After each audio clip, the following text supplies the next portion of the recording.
একটা গ্রামে আলিয়া নামের ছোট্ট একটা মেয়ে তার পরিবারের সাথে থাকতো। তার একটা পোষা টিয়া পাখিও আছে, যাকে ও খুব ভালোবাসতো। সে খেলতে যাওয়ার আগে তার দাদিমার সাথে কথা বলতে গিয়েছিল।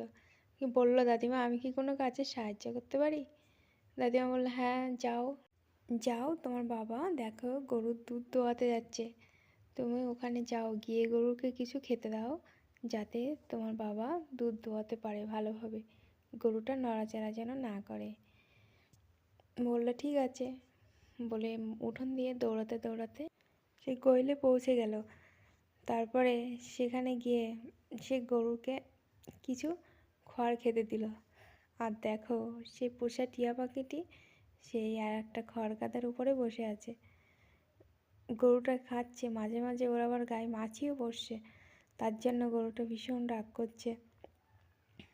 এইভাবে ও খড় খেতে দিচ্ছিল গরুকে। খুবই ভালো গরু, ওই জন্য গুতোয় না আলিয়াকে, আর খেতে দিচ্ছিল তো ওই জন্য। কিন্তু মাছিগুলো খুবই বিরক্ত করছিল গরুকে। এরপর ওর বাবার গরুর দুধ দেওয়া হয়ে গেল, দুধগুলো নিয়ে চলে গিয়েছিল। আর আলিয়া উঠোনে খেলা করছিল সেই টিয়া পাখির সঙ্গে, খুবই আনন্দও করছিল।